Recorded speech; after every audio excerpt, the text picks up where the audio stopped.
Welcome back to Breaking Ground and a very good evening. I'm Siddharth Talia. Now, India is well and truly at the center of the new world order, and it shined through as New Delhi showed G20 the way. Earlier today, a Quad foreign ministers meeting took place in the national capital, where External Affairs Minister Dr. S. Jaishankar met his counterparts from the other Quad nations to discuss critical issues pertaining to the Indo-Pacific region. The Quad issued a joint statement where they have assured to strengthen their cooperation to ensure a free and open Indo-Pacific and improve maritime security in the region. The group has also decided to establish the Quad Working Group on counter-terrorism. The Quad has also spoken of improving debt management for nations in the region, this in the backdrop of the recent crisis that we've seen in Sri Lanka. Here's what the Quad leaders had to say about that interaction.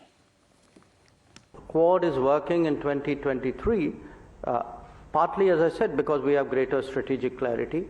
I also think we have leaderships with a greater sense of purpose, who are less encumbered by baggage. But to me, a big difference is actually our inter-se relationship, which has today become so much more confident and so much deeper.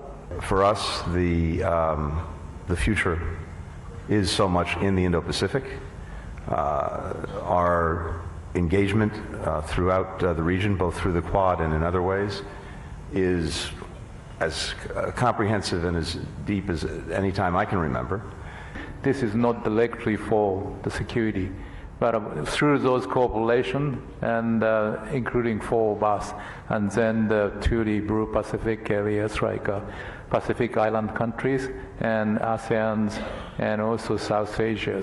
The extent to which India is a critical power, a great power in the region, that there is no reshaping of the Indo-Pacific with the attributes that Australia would seek without India. I'd also make the point, and I think we've seen that in not only in how Jai engages with the world and his narrative around it, but also Prime Minister Modi. India is a civilizational power.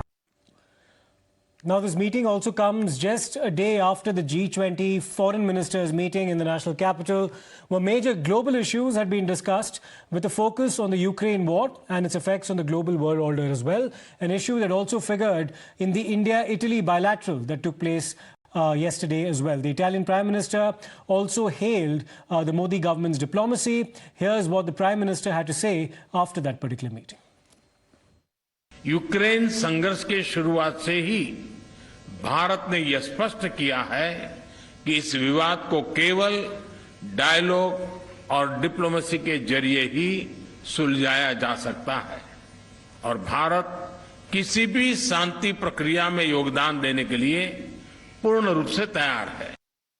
As you meet in the land of Gandhi and the Buddha, I pray that you will draw inspiration from India's civilizational ethos to focus not on what divides us, but on what unites us. We must all acknowledge that multilateralism is in crisis today. The experience of the last few years, financial crisis, climate change, pandemic, terrorism, and wars clearly shows that global governance has failed in both its mandates. We must also admit that the tragic consequences of this failure are being faced most of all by the developing countries.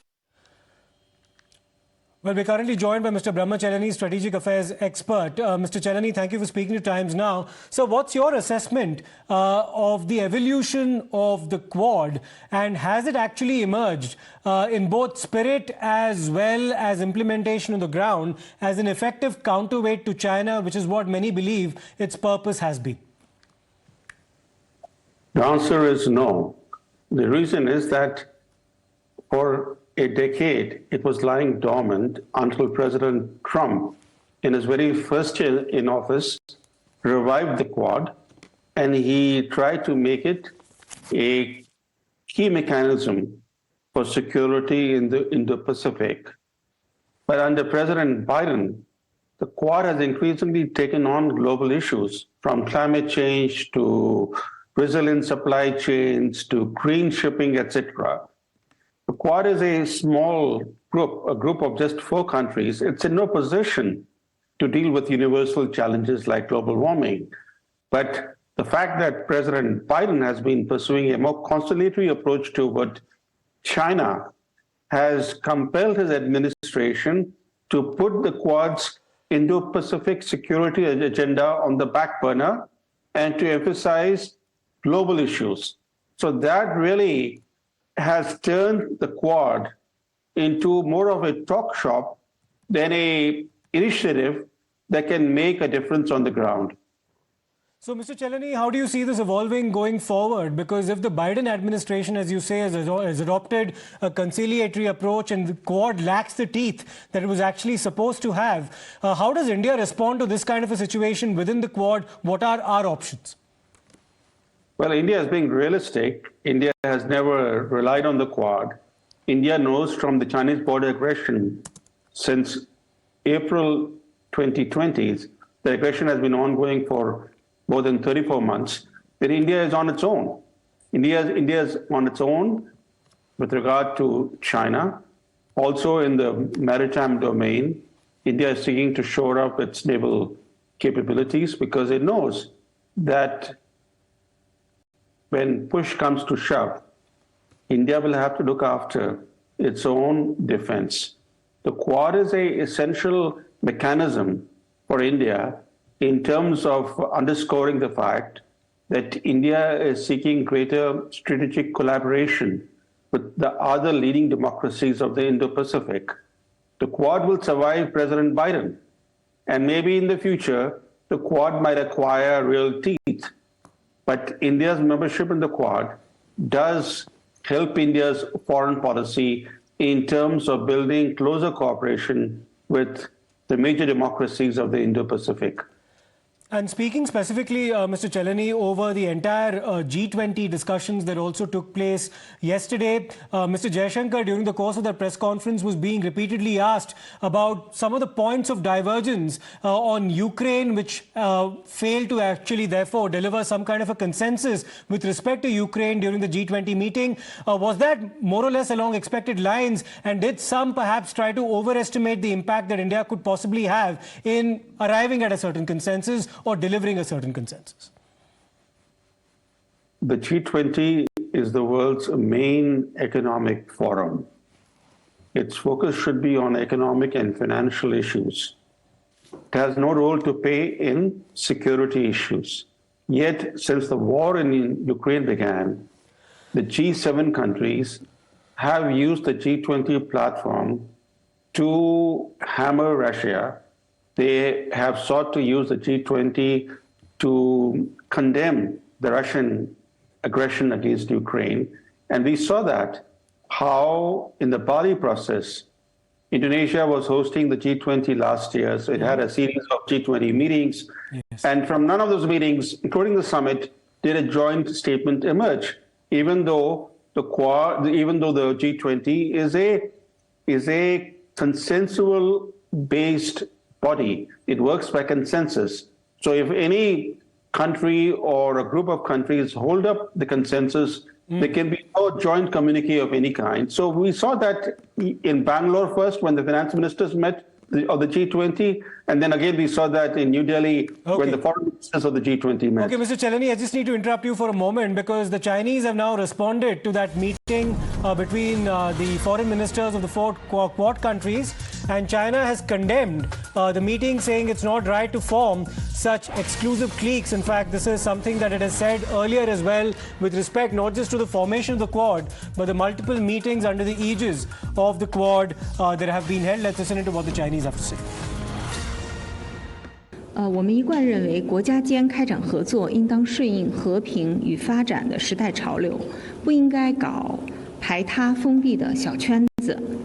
我们希望有关国家多做有利于增进地区国家的安全和互信、有利于维护地区和平稳定的事情。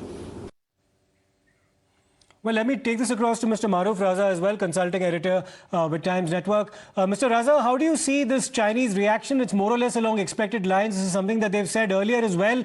But what does the Quad need to now do in order to acquire more weight, acquire more teeth as well as weight, in fact, to counter China?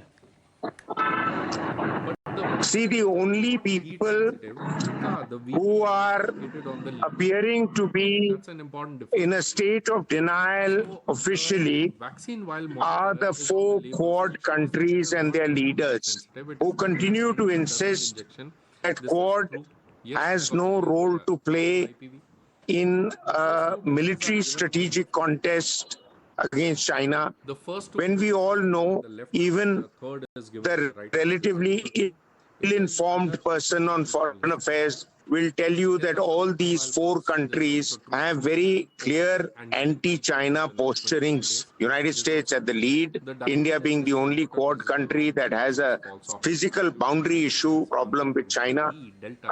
Japan has heightened up its military spending and is now adopting a very strong posture against China. And Australia, ever since the pandemic and the restrictions that China had put on Australia and the kind of trade problems they're having with China, Australia has also become distinctly anti-China. So quite clearly, the world is aware that China is a problem. And I think it will be in the interest of the world that the Quad countries come out very openly and tell China that we are not in a mood for any nonsense from you all. It needs to be a lot more categorical than it has been as of now. But thank you, Mr. Raza, as well as Mr. Chelani, for your perspective on this. We'll have to slip into a short break right now. We'll come back with more on the other side.